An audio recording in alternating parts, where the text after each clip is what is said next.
Really happy to welcome you here for a critical discussion about what's at stake for people with disabilities in the Trump administration. And unfortunately, it is a fair amount of bad news, which we will discuss today and why that is so critical. There were countless moments during the presidential campaign that stick in all of our memories, I'm sure, but one of the ones that stuck out the most was Donald Trump's mocking of a disabled reporter. Amongst so many controversial statements, that is one that I think hit home with people from all walks of life. And that kind of talk, some would say callousness towards the disabled community, is really what we're seeing, not just in words, but in policy. On Monday, the House GOP released its so-called Affordable Care Act replacement bill, and it's become really clear why that was hidden in the basement for so many days. New analysis from CAP shows that more than 15 million people with disabilities, including children and seniors, would be at risk under the draconian Medicaid cuts proposed by House Republicans. And if taking away people's health care isn't enough, we've also heard about massive cuts to just the essential basic living standards of Americans, from nutrition assistance to social services for adults and children with disability. Trump's campaign promised to protect Social Security notwithstanding, Paul Ryan and congressional Republicans have already called for the elimination of Social Security Income program for children with disabilities. It's hard to imagine things more heartless. And that's why it's really critical that we're here today. I have to say, in so many ways, there's so many affronts on so many topics. Attacks on the Muslim community, attacks on immigrants, that we can lose sight of how critical these programs are for people with disabilities and how vulnerable they are. And so at a time when 1 in 5 Americans poverty rates nearly 3 times higher than non-disabled Americans, we're really seeing a kind of attack across the Trump administration.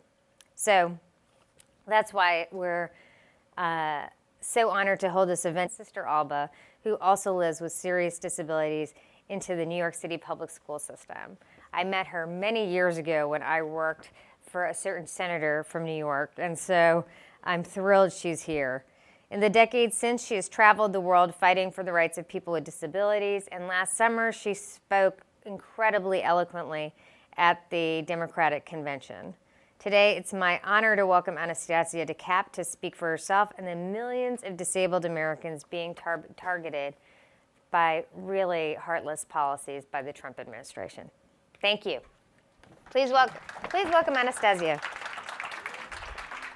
Mm-hmm.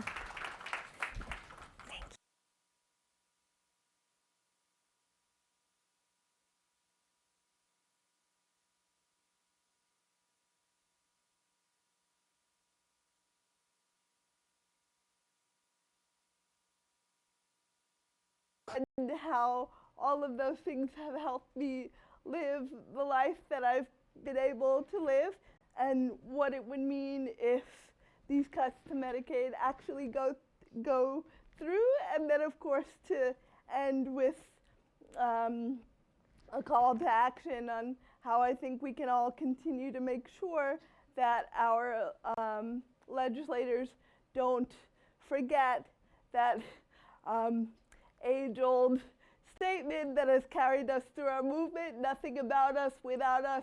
And we have to make sure that everyone remembers we're going to be here every step of the way, and if they cut back in ways that are going to affect our lives, then we're going to be there to tell them and make sure that that doesn't happen. So firstly, I'll go back a little bit and talk about how I was able to benefit from legislation like the Americans with Disabilities Act and the Individuals with Disabilities Education Act through my ability to get the education that my twin sister and I were able to get back in the early 90s when my twin sister and I were in elementary school.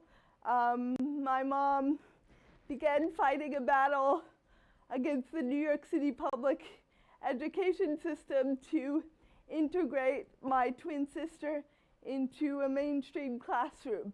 Because with me, it happened by accident. I was just placed in a mainstream classroom, and then my parents saw that I was succeeding and realized they wanted it for my sister as well, because at the time, she was essentially being warehoused in a special education classroom because none of the teachers knew how to use her assistive technology, and they just didn't know, quite honestly, how to teach her. So my parents were prepared to teach the educators, but then when we approached the school system about integrating her, there was a narrative about her being the problem, in the sense that she wasn't someone that could be educated, rather than looking inward and thinking about how teachers needed to progress and understand that someone like my sister, who also has cerebral palsy but is nonverbal, could actually be educated. So that's where our fight started, and because of all the success we had in not only integrating but being able to get supports like a paraprofessional in the classroom and an adjusted curriculum for my sister, we were both able to graduate from high school together. And since then, I pursued an undergraduate degree at Georgetown University and graduate work abroad at the London School of Economics. And my twin sister is now an artist and a teacher. So our personal life stories show why something like the Individuals with Disabilities Education Act is so important, and why we need to make sure that Betsy Devos becomes educated on how important a piece of legislation like that is, so there's no longer ever a question about whether children with disabilities can and should be educated. And beyond that, it's simple enough to say that I wouldn't be able to exist, do any of what I do, whether we're talking about having a job every day in the community, getting the education that I got. All of that was able to happen and continues to be able to happen because of the progress being made through the Americans with Disabilities Act in terms of improving accessibility. I do agree that we need to continue to work on implementing certain aspects of the law to make sure that more of us indeed have access to employment opportunities. I think that's an area of the law that we need to work on fully realizing more than it is now, but in terms of making public spaces accessible and allowing us to be out in the community and seen, like I spoke about in my remarks this summer, is one of the most powerful ways it has impacted all of our lives, because now it's much harder to ignore us since we're able to be out in public, living in the community, and contributing productively, as we all should be able to do, whether we have disabilities or not. And the other piece that is so important to all of us, I think, being able to live the lives that we do is Medicaid. And I'm extremely frightened about the potential cutbacks, because without Medicaid, I wouldn't be able to have the in-home services that allow someone to help me get up in the morning, shower, get dressed, and perform all of my activities of daily living. So without that, we would literally be going back to pre-Olmstead, pre-ADA, pre-IDEA, and we have to make sure that that doesn't happen. If I didn't have the help that I need on a daily basis, with the level of assistance that I need, I would end up back in a nursing home or hospital setting, and I would end up being more of a, I think there's a perception, or there has been a perception, that people with disabilities take more than we give to our communities. And I think that narrative is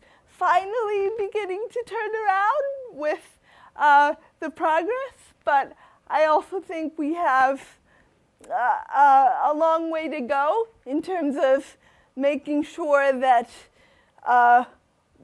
we continue to show that taking us back 50 or 60 years to the days of, I'm born and raised in New York, and one of the most infamous institutions.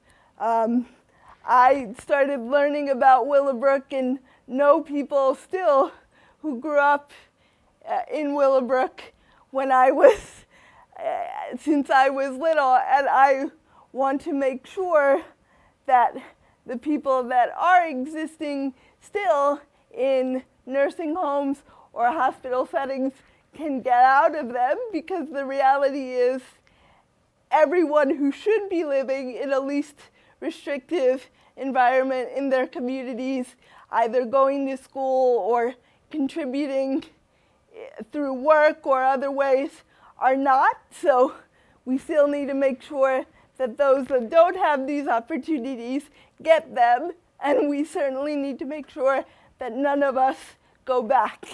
And I think the most powerful message is that somebody like me who has been able to succeed so much is just as much in danger as everyone else of potentially having to go back into a hospital setting. And it's not because I'm not capable, it's because I wouldn't have the day-to-day services that I require to live, literally. And it's not, and that is not an overstatement. These services literally keep people like me alive on a daily basis. So I have to wrap up, and I want to make sure that I get a call to action in here.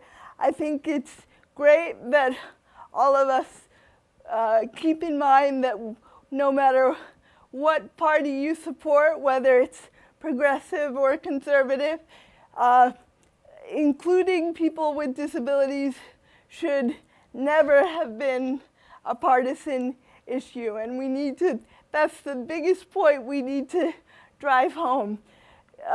Everyone is temporarily able-bodied.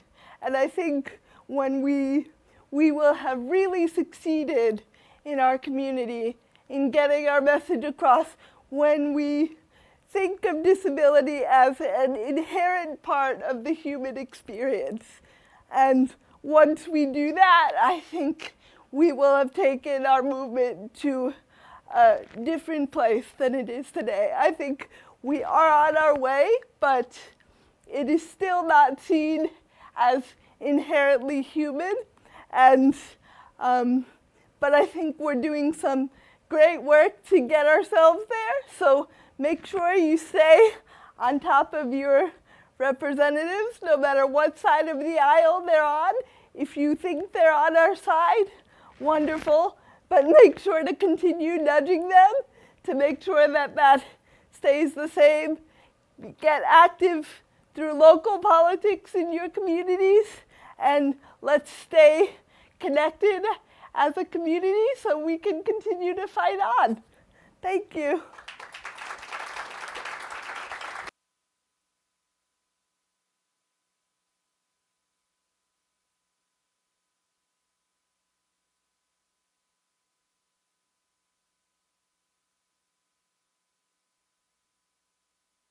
The poor guy, you got to see this guy. Oh, I don't know what I said. I don't remember. During his campaign for president, Donald Trump openly mocked people with disabilities. Now, he and Congress are threatening to slash a program 15 million of them rely on. You may say I have a disability.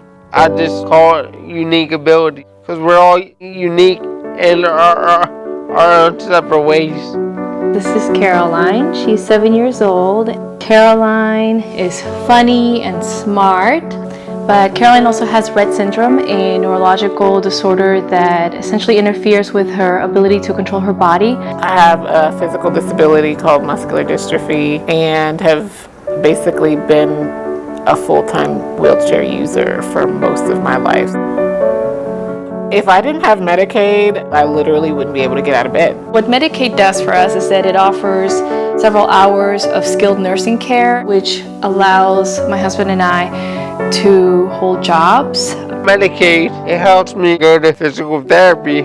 They're also managing my pain. I wait every morning for somebody to come through the door to get ready for the day, get dressed. If that doesn't happen, then that means I'm not going to work. Medicaid also helps cover the cost of treatments and medical equipment, things that our insurance doesn't cover. Those out-of-pocket costs usually add up to about a couple $1,000s a month. Before Medicaid, my mom and my family had to do everything. It was living hell. So when Anthony, my caretaker, comes and he gives me a shower, it's nice because my mom doesn't have to do that and I have some humility. Medicaid allows me to be a normal human being that knows that he has a purpose. I just want Caroline to live. I want her to feel safe and take care of her for as long as she's alive, and Medicaid is the only way for us to be able to do that. I would like to invite President Trump to meet Caroline and spend time with her. I think he would see firsthand how Medicaid helps us function as a family and how it also allows us to be productive, tax-paying members of society. I have the intellectual capability, educational background to live independently, and yet if those services are removed, it would deprive me of the life that I've really worked so hard to build. If I was speaking to Donald Trump, I would likely say, as a business person himself, I would think that he would understand that everybody deserves to really become who it is that they desire to become. Removing essential services like Medicaid, it's really removing freedom. It's removing the freedom that this country is supposed to really stand on. Words matter. So do actions. Tell Donald Trump and Congress, hands off Medicaid.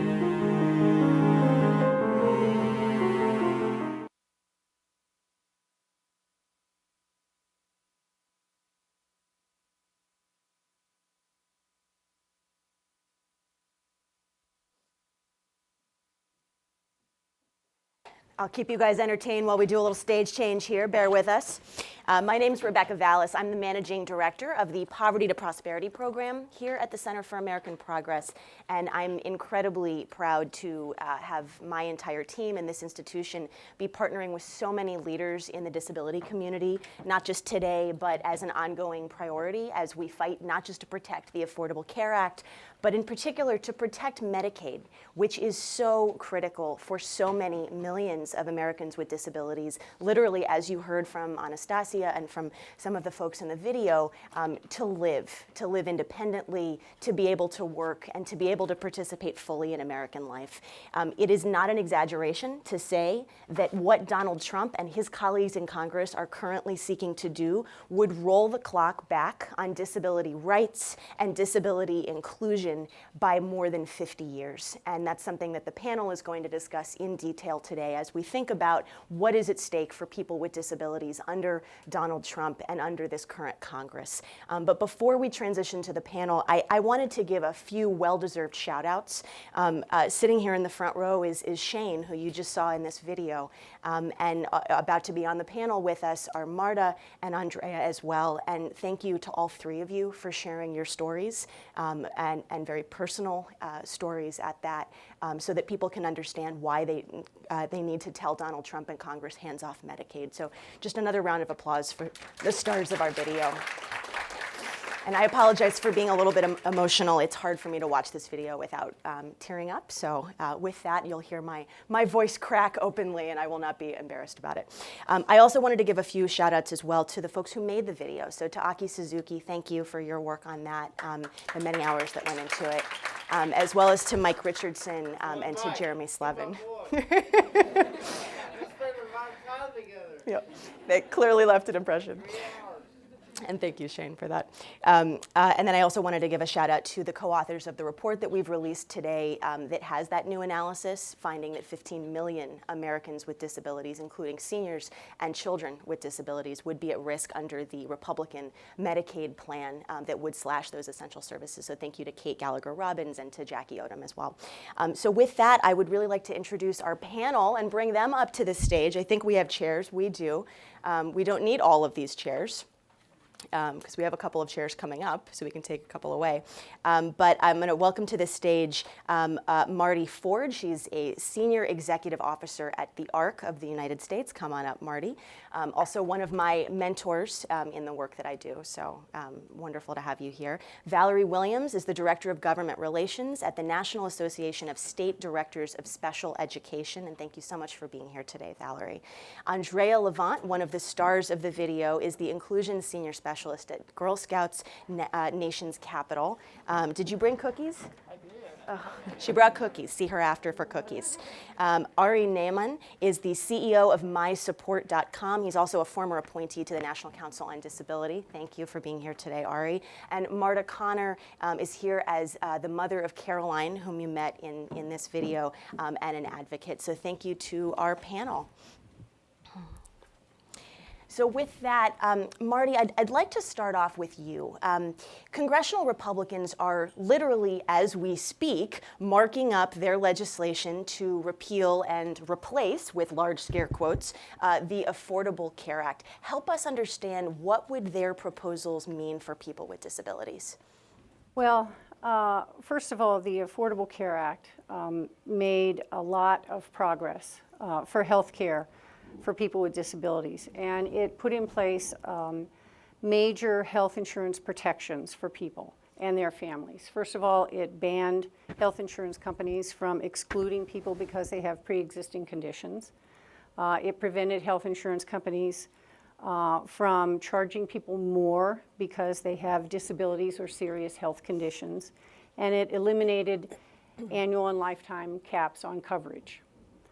The ACA also expanded access to health insurance in a number of ways that are important to people, including requiring a more comprehensive benefit package, requiring coverage for dependents up to age 26.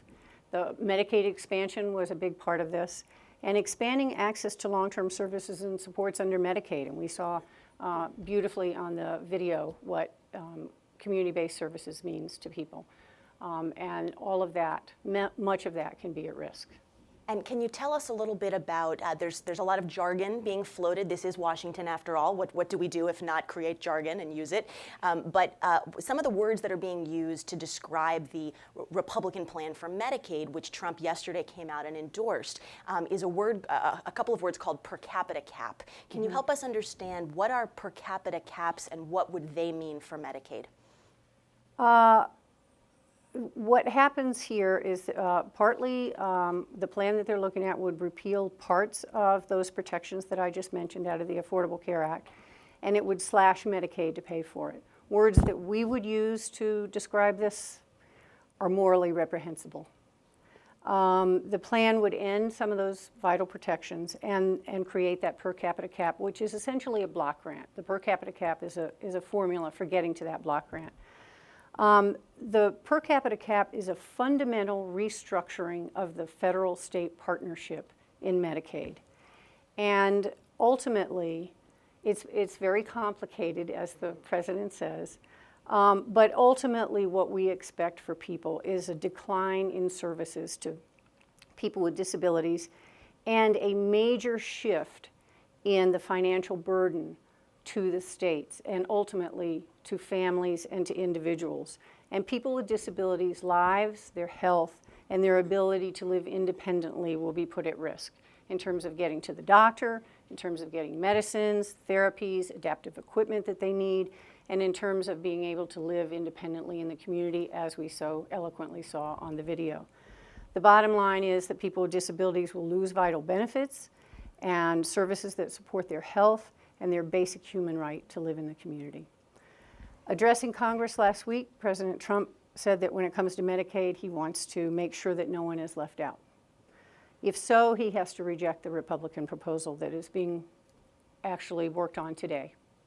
We can't afford to have politicians be cavalier with people's lives. As Andrea said earlier, this should not be a political issue. Too much is at stake. So Ari, I'd like you to weigh in a little bit here as well. I think often Medicaid is thought of as a program that provides health insurance for low-income people, and it does that, and that is a critical part of what it does. But it's a lot more, as we've been hearing throughout today, for people with disabilities. What are these services that Medicaid provides? How does it provide them, and how would they be at risk under the Republican plans that Marty has been talking about? Well, absolutely, Rebecca. And I think it's really important to start with the understanding that Medicaid is much broader than the public understanding of the program.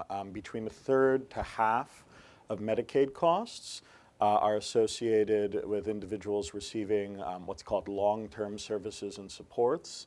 These are the kinds of services that Anastasia was talking about, are so important for keeping her and millions of others in the community. We're talking about things like attendant care services to help people with disabilities and seniors get dressed in the morning, get out of bed. We're talking about things like job coaches to support young people with developmental disabilities and older people with developmental disabilities enter the workforce. And we're also talking about nursing homes and institutions, which generally are not the preferred outcome. But one of the big problems that we would see under the Republican per capita cap plan, which it's now estimating would cut over $300 billion from Medicaid over the next 10 years, is that right now, under Medicaid law, nursing homes are mandatory benefits, whereas home and community-based services, the kind of in-home care that we're trying to encourage, states can cap enrollment for that. And so what we would see as Medicaid budgets at the state level get tighter and tighter because of the Republican plan year on year, each year, would be states beginning to have to push people with disabilities into nursing homes and institutions because of this really draconian rollback in federal funding. And that's an extraordinarily horrifying thing. We're talking about the basic freedom, the basic autonomy and liberty of people with disabilities to live in the community, to control their own lives. And what the Republican plan would do is essentially more than decimate. Decimate would be 10%. This is much more significant than that over time. Annihilate that right at a state level. So Andrea and Marta, I want to bring you in as well. Folks have now met you through the video, and folks have also met Caroline through the video. But too often, in my opinion, these conversations stay at the policy level, and they involve lots of numbers and facts and figures. But what you can really bring, and what I'd like for you to share a little bit today, is what the services that we're hearing about and what this program, Medicaid, means for you and for your families personally. So Andrea, help us understand a little bit, maybe add to some of what you shared in the video. Sure. Like you said, a lot of it was shared in the video, but for me, I grew up in a family where we were groomed to pursue our passions, to pursue purpose. And for me, pursuing purpose meant leaving home. It meant going away to school, and it meant going away to go to work. And so when that time came, and I was trying to figure out, okay, my parents have supported me, my entire life in terms of my healthcare needs, and then transitioning into the community. And my family is down south, and I was offered a job opportunity here in DC. There was the question of, okay, now what?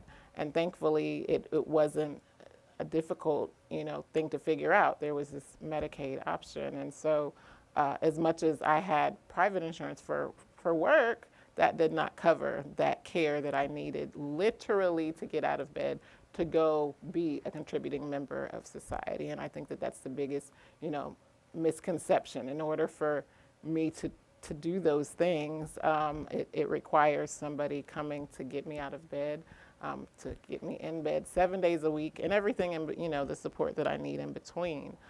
In order to go to work and to pursue the passions and the things that are important to me in my day-to-day life. And so that's really cutting.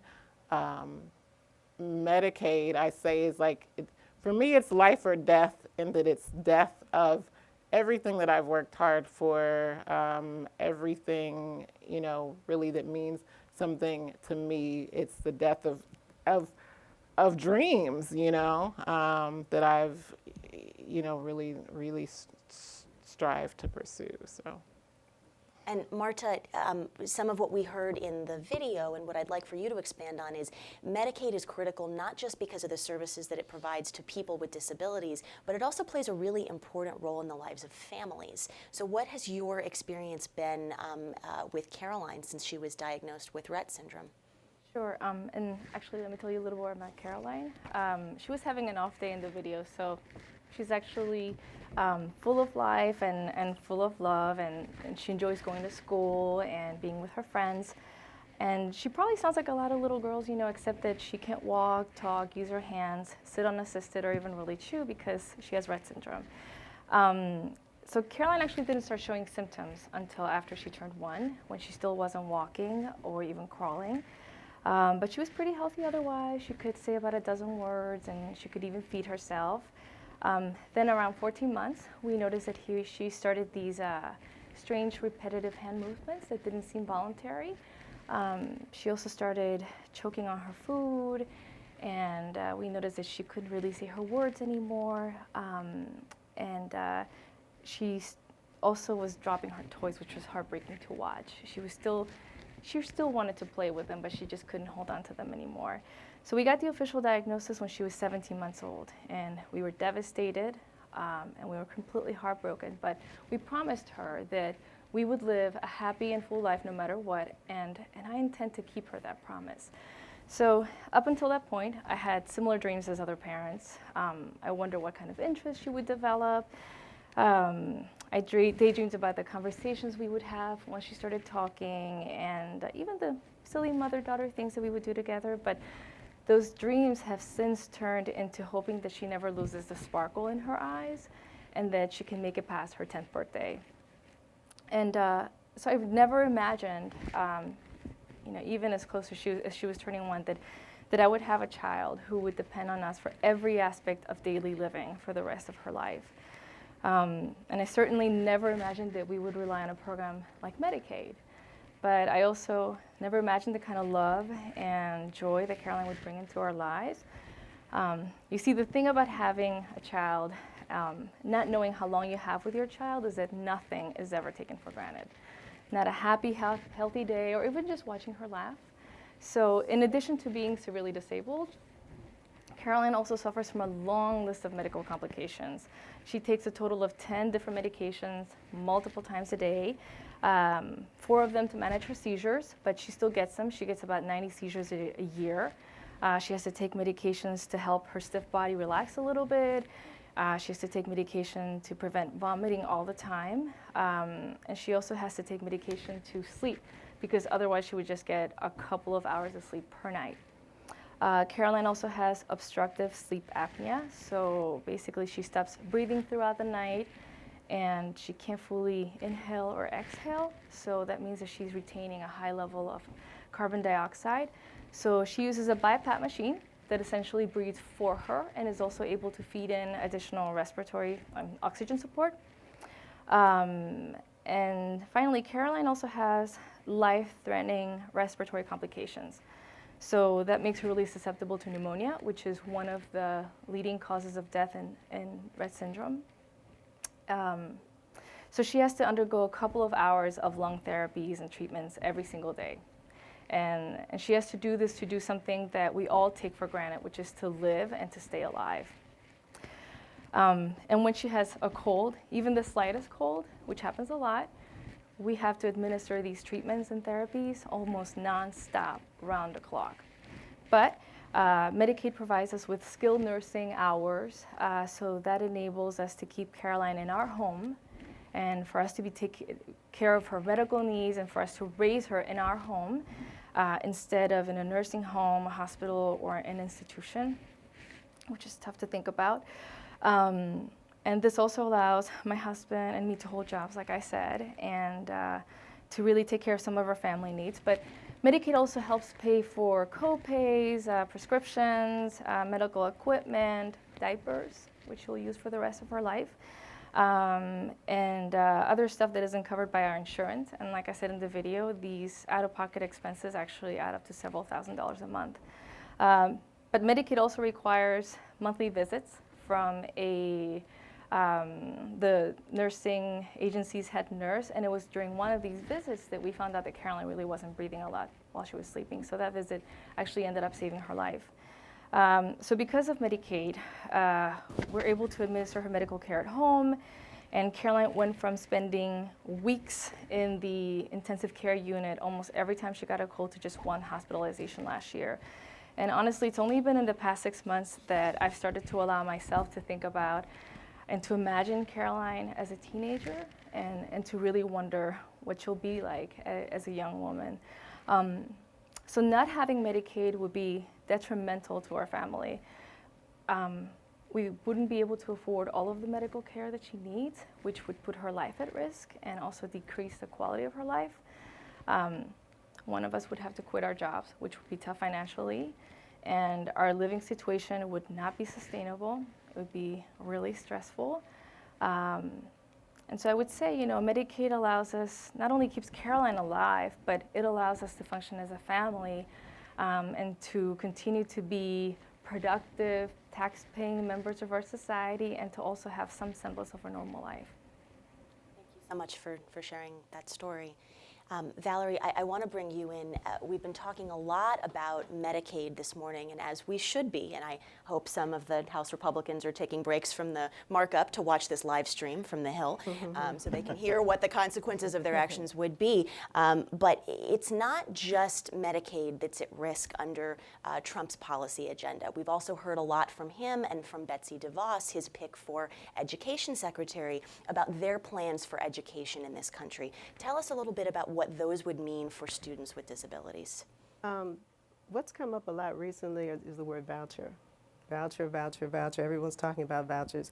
I want to start by telling everyone don't get hung up on the word vouchers because it's not specifically about the vouchers. So we're finding out, say, for example, that people didn't realize the Affordable Care Act and Obamacare were the same thing. And they're realizing, what, they're the same thing? I didn't know. So when people talk about vouchers, if someone talks to you about education savings accounts or they're talking to you about scholarships in this space, it's all the same thing. And the problem is not the voucher, the problem is the effort to privatize the public school system. So anything that will allow public tax-paying dollars to be diverted to a private school that in turn your child might not be able to go to, that is problematic. So what we're talking about is students possibly being turned away based on disability, something a lot of people don't know, also based on sexual orientation, also based on disciplinary records previously in school, could be based on religion, a number of things where they can turn you away just because they decided that they want to. So this is how it really plays out, is that, say for example, if Marta is given $10,000 to send her child to a specific school, immediately she's asked to sign away her rights under IDEA. That's problematic alone because, as Anastasia said, before IDEA took place, people that had disabilities were either placed immediately in institutions if their parents were not brave enough to take them home, because it was seen as a courageous thing to do at that time. And if they did take them home when they became school age, they were not allowed to go to school. So stop and think about the fact that someone is denied education just because of a disability. It's hard to even comprehend. And yet I know people who were born prior to IDEA passing, and they went home and they just stayed home because there was nothing else for them to do at that time. So say, for example, now Martha's given a voucher. She has to sign away her rights, okay? What's highly likely to happen is that in the first couple months, they will schedule a meeting and they will let her know, we can't keep Caroline here anymore because we can't meet her needs. And then she's back where she started.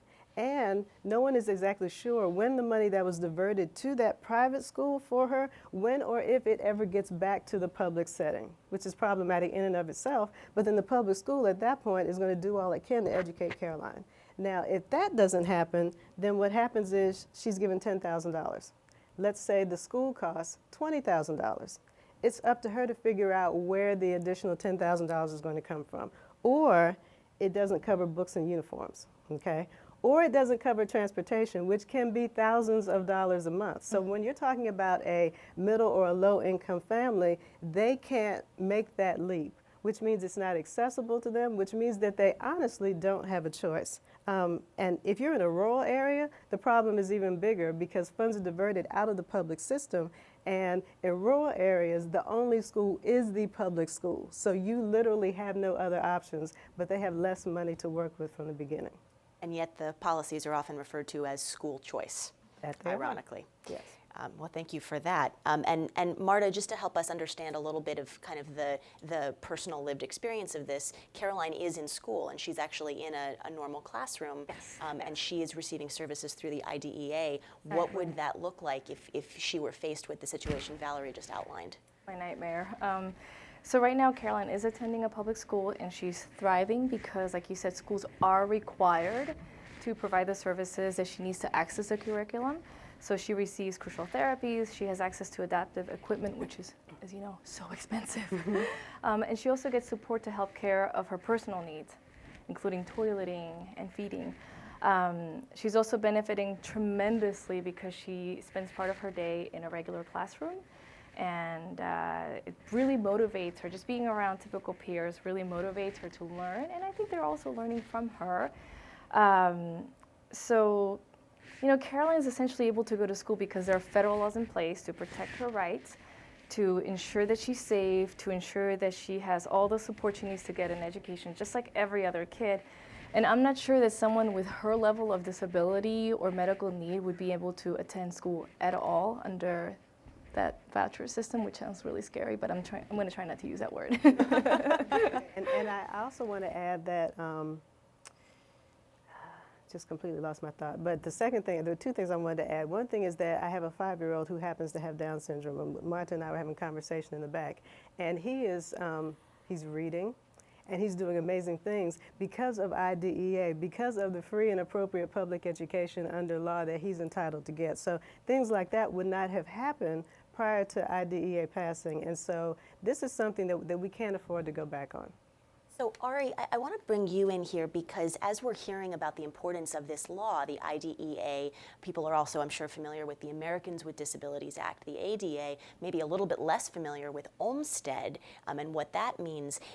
Now that we're in an age of Jeff Sessions as our Attorney General, and we may actually be soon looking at a Supreme Court that has Neil Gorsuch, Trump's pick for the Supreme Court, on it as one of the justices, what do we anticipate for enforcement of these laws, and what will that mean for people with disabilities?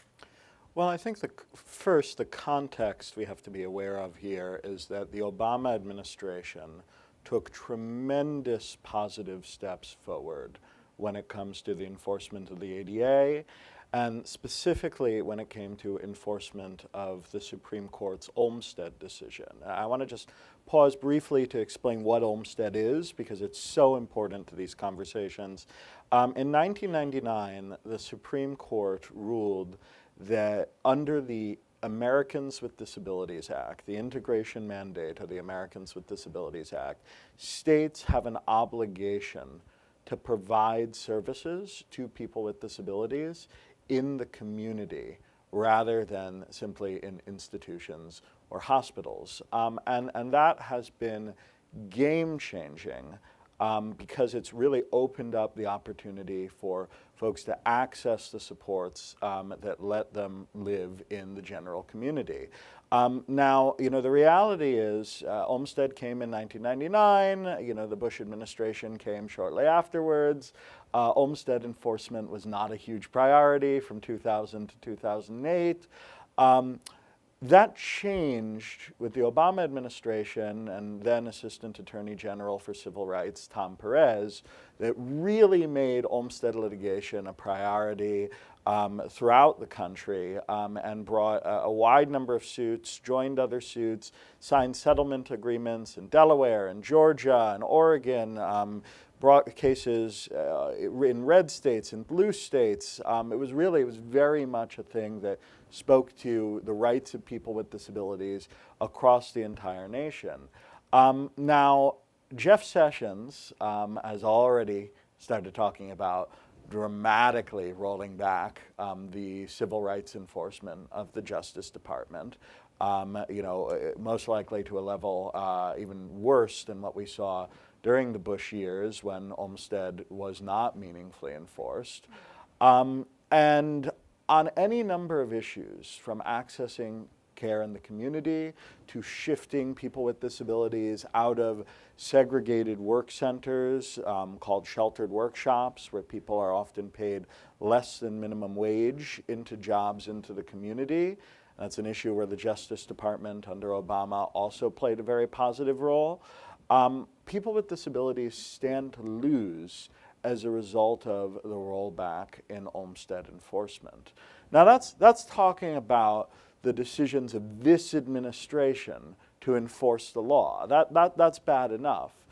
But of course, what's particularly concerning is Olmstead came from the Supreme Court, and the Supreme Court giveth and the Supreme Court can taketh away. We have very real concerns, not only that the core rights under Olmstead may be restricted, but Olmstead suits are typically brought as class action suits. And if we see loss of those rights, then there's significant risk that the ability to enforce Olmstead will suffer as well. So these really are basic liberty interests, basic autonomy interests of the disability community. Without this kind of enforcement, folks are going to be at tremendous risk. And Marty, one program that is particularly important for people with disabilities that really is flying under the radar in discussions about what might be coming down the pike under this administration and with this Congress is Supplemental Security Income. It's really a critical part of the Social Security system. Now, Trump has repeatedly promised that he won't cut Social Security, but yet Congress appears poised to make cuts to SSI, which is a part of Social Security. So is Trump poised to break his promise, and what does SSI mean for people with disabilities? Well, we certainly hope that he is not poised to break the promise, but it is a core part of the Social Security system. And it provides a basic standard of living for children and adults who are very low income, and also people who are disabled, who are low income. For those with the most significant disabilities, the average SSI benefit is only $540 a month. That is very low income. Adults with disabilities use their SSI to live as independently as possible. They use it to pay rent, to pay utilities, to put food on the table, to get to medical appointments, to pay out-of-pocket medical expenses, to whatever they need to do to remain independent. Parents raising kids with severe disabilities also use SSI to support their children for the same kinds of expenses, but also additional things that children need, such as specialized clothing or adult diapers. I think that came up earlier. For an older child using a larger size, that can be a very, very expensive expense.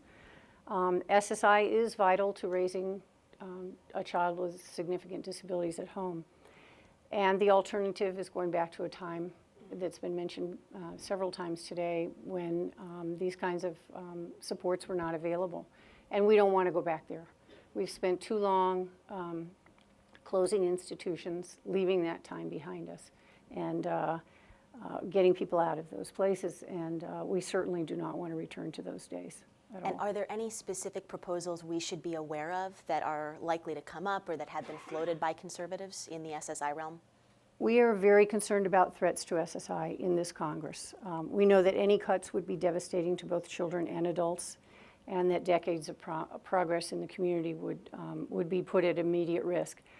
This is not the first time that we've seen attacks on SSI threatened and particularly pursued, particularly towards the children's SSI program. There have been proposals in the past to block grant all or part of the children's SSI program, or to cut SSI to pay for something else, which is astonishing. In the past, we've fought these off successfully because people of all political persuasions in the end were able to see that this would be devastating to children and adults of the most significant disabilities. But this is a new day, and we don't know what is in play. Last summer, House Speaker Paul Ryan, in his Better Way plan, proposed to eliminate cash benefits for children receiving SSI. President Trump has promised not to cut Social Security as a core part of our Social Security system. We are believing that cuts to SSI should be part of that promise, that it would not be cut. And we're urging President Trump and Congress to work together to ensure that SSI is protected. And we'll fight to hold them to that promise. Andrea, SSI was a program that helped your family when you were a child. Could you share a little bit about your experience with SSI and what might have happened if it hadn't been there for you? Sure.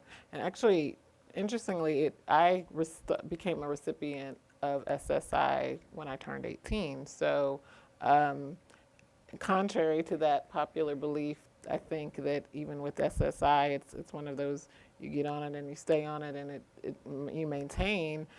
For me, it was the means, it was the income that I needed to support me as I was building the life that I wanted to, so that ultimately I was able to get off of it. So when I turned 18, went away to college and basically had specific needs, that income was essential to my needs at that time, and then when I began working a full-time job, was able to transition off of it. So I think that's incredibly important.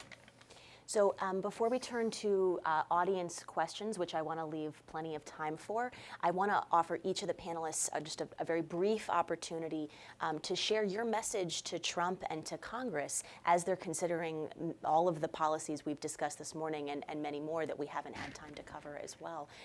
And Marty, I'll start with you.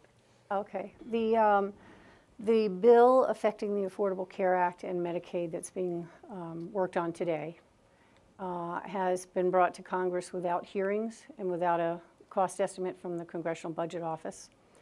And So the public has not had a chance, except since yesterday or Monday, to look at any details. And so members of Congress need to hear from constituents about what really matters to them, and that applies to also the SSI program and all of these programs.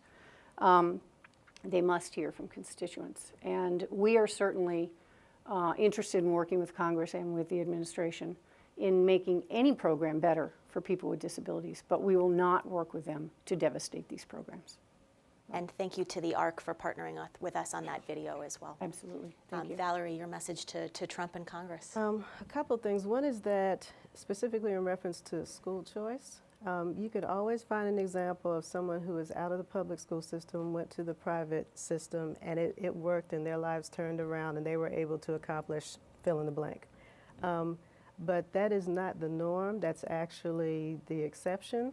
And so we need to make decisions as taxpayers and legislators that are going to benefit the masses, not a few students. And I just want to emphasize, these are not normal times, and we can't conduct this as it's business as usual.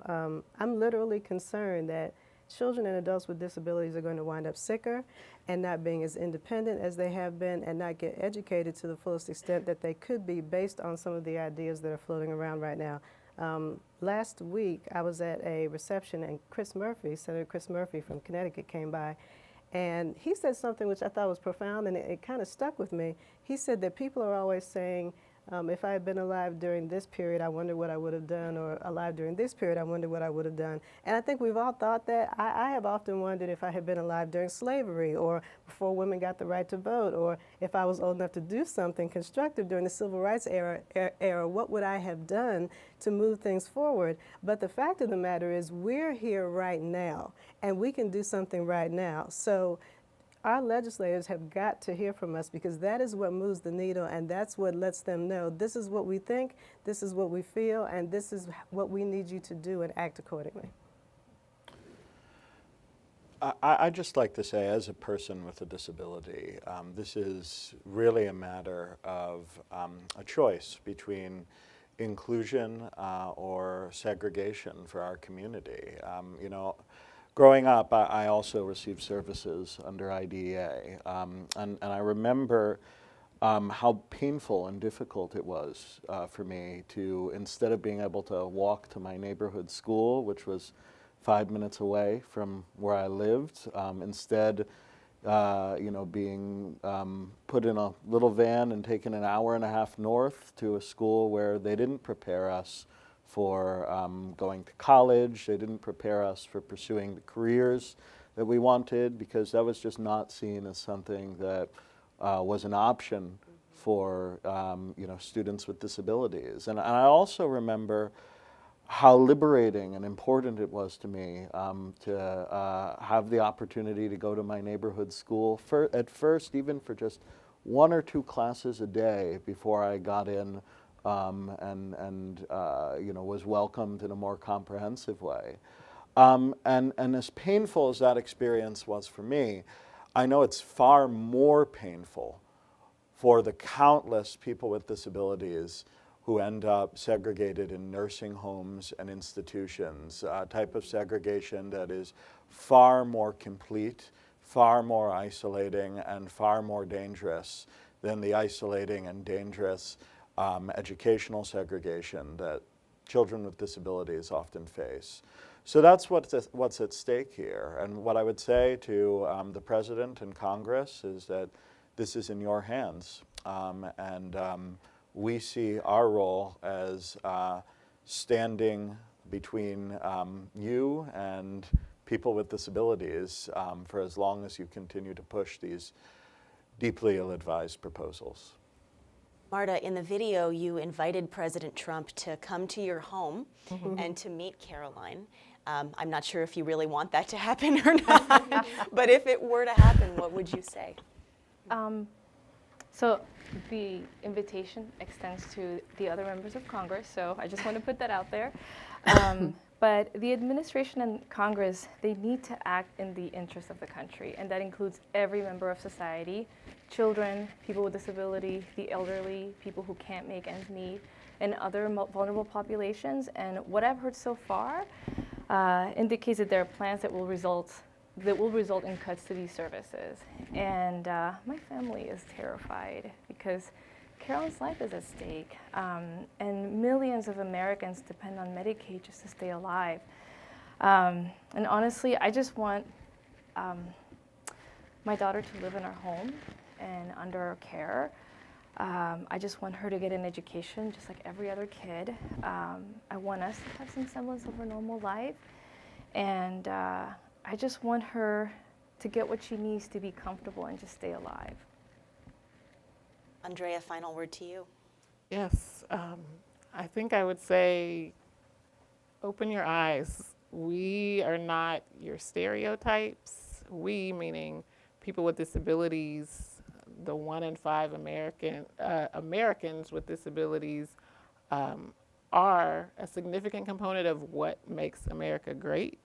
And we deserve to be treated as such. We deserve to be included in society. We deserve to have the services and the supports that we need to do so. Audience, it's over to you. Please raise your hand if you have a question, and someone will come over to you with a microphone. Let's see. Right over here in the back. Mm-hmm. Constance, just to the left, right here. Thanks. Is this on? My name is Mark Miller. I write a blog called Special Needs Truth, and it's focused on children with disabilities. And I want to thank CAP for putting this together and all the panelists. But I have to say I feel more informed, but not necessarily more encouraged. Mm-hmm. And I'm starting to feel, on my blog, I'm starting to feel like a broken record also on social media. Vouchers are bad. Medicaid cuts are bad. Betsy Devos is the worst Secretary of Education ever. Jeff Sessions is a threat to our rights. Gorsuch is a terrible choice for the Supreme Court. And Marty, I wanted to ask you specifically, what do you see as the goal here? Are we trying to maintain the status quo and fight back against bad things? Or how do we tell people what they can do besides just fighting back against the bad things? Terrific question. Yeah, I think that there are improvements that can be made in all of the programs for people with disabilities. I mean, our organization and several other organizations, I can send you to links on our websites with lots of proposed improvements to these same programs that we've been talking about. But they would not be changes that would decimate them or maybe annihilate them. I used decimate wrong, apparently. They would not destroy these programs. They wouldn't take the rug out from under people and destroy lives in the community and put people back in institutions. And that we want forward movement, not backward movement. We want people to be supported, not undermined in their lives and in the direction that they and their families are going. And that's the difference. We need communities working together, not pulling people apart. If I could add to that, I think it's one of the best questions that could be asked in this political climate, because so often when we're on defense and it's all hands on deck just to preserve what we already mm-hmm. have, it can feel that that's all that we have the capacity to do. But I will stand by the statement that the best defense is a good offense. And I think there's no better recent example than the Social Security expansion movement that has seen such tremendous success, that is now the consensus position of the entire Democratic Party, and that has not only completely changed a debate that used to be about how much do we cut, but has now actually become a conversation about how much do we strengthen and for whom. And I think that we have the potential to bring that model to so many other policy fights, and we absolutely have to. Let me add one more thing there. I think we do have an opportunity, despite all these pending catastrophes, we have an opportunity to really, for the first time, start to mainstream disability rights into the progressive message as a whole. And events like this play an important role in that. I would argue that one of the ways that we continue that message is by putting forward disability policy proposals that will improve these programs. So you talked about Social Security expansion. Folks on SSI have a $2,000 asset cap. Not inflation indexed, hasn't been increased since the 1980s. You know, that's something we want to see progressives out there talking about. So right now it's all hands on deck to save the ACA and Medicaid, but over the course of the 4 years, maybe less, who knows, of the Trump administration, there will be other opportunities to put forward a more positive agenda. There's one right in the back here. Good morning. My name is Greg Schuckman. I'm a trustee with the National Multiple Sclerosis Society here in Washington. And I also want to thank CAP for doing this program. It's really fantastic, and the timing is uncanny given the market this morning. Better than we knew it would be. As I understand it, people with disabilities as a minority group is one of the largest, if not the largest, in the country. So in terms of being able to exercise a voice and be advocates, we have a tremendous number of people that can be advocates, not only for the people who are living disabilities, but for the parents and the relatives and the friends of people with disabilities. So I would say there's strength in numbers, and we need to figure out how to do that. My question to you is, with all the, as our blogger mentioned, all the bad things that we're facing, there was one good thing that I thought I heard President Trump talk about, which was about negotiating prices on prescription drugs. And people with disabilities and people with chronic illnesses like MS, the major cost is prescription drugs. So is that something we can work with? Is that something we can focus on while we're playing defense on everything else? Is that something we can play offense with them on? A terrific question. Who on the panel wants to take a stab at that? Ari, you look ready to speak. My understanding is since the election, he's rolled back that promise, that after meeting with representatives of the pharmaceutical industry, he decided that that was not a commitment he intended to hold himself to. And to my knowledge, that is not reflected within the American Health Care Act, the House proposal that's being marked up right now. By all means, that would be a positive development. But unfortunately, at the moment, it appears to be one more gap between campaign rhetoric and governing practice. Absolutely, it should be a disability rights priority, however. I would add to that because I was having a conversation with Anastasia about this actually just last night or the night before. There was a moment that folks probably remember during Trump's speech before Congress last week where the cameras all turned on a young woman in a wheelchair, and Trump spoke about her and to her and said how committed he was to making life better for people like her.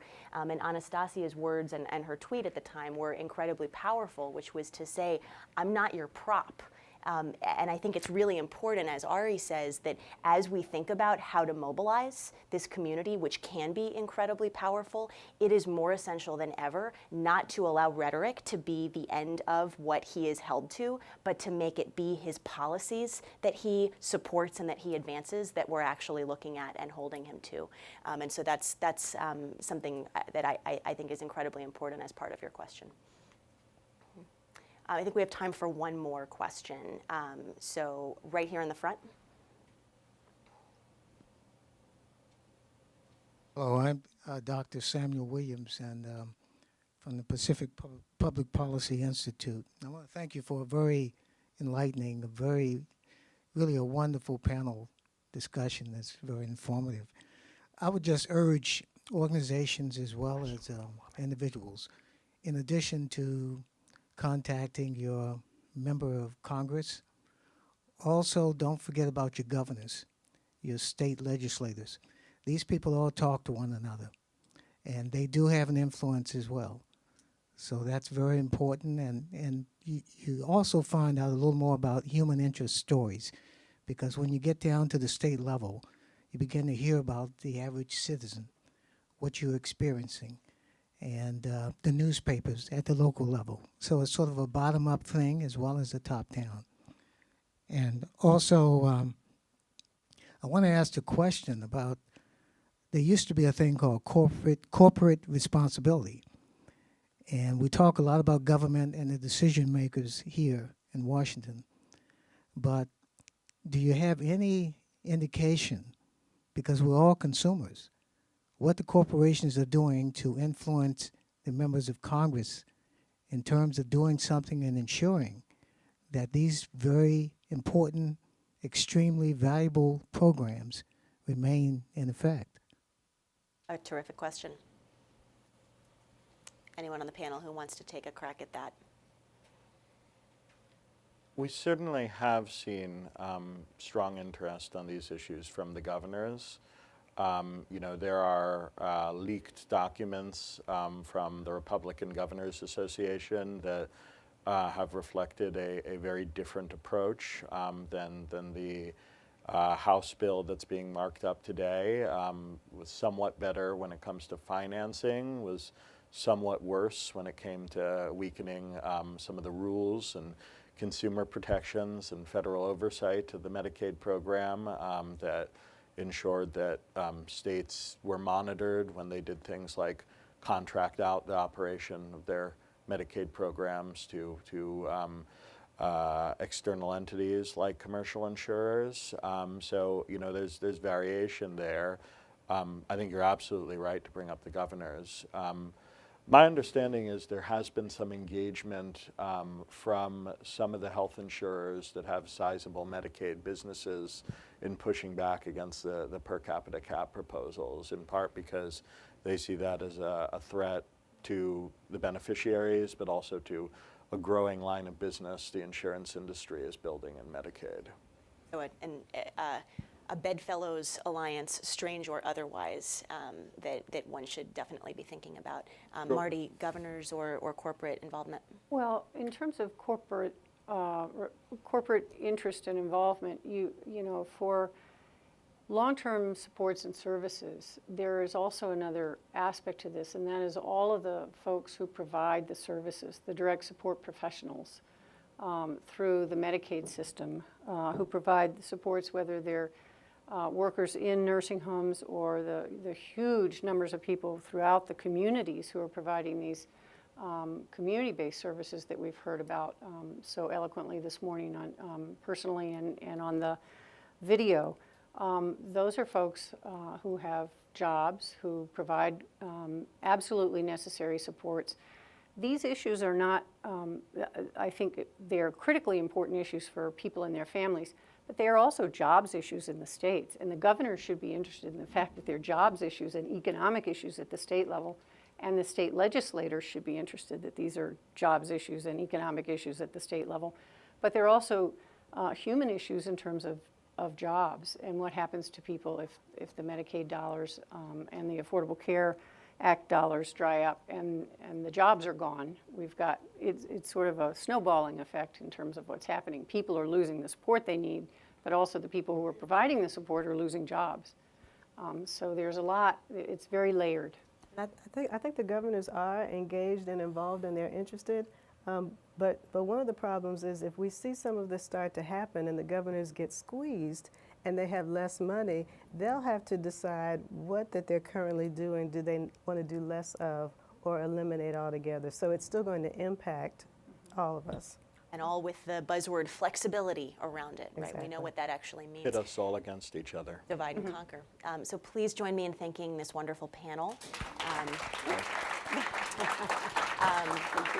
And if you're interested in watching that video again or in sharing it on social media, you can find it at www.americanprogress.org. It's posted there.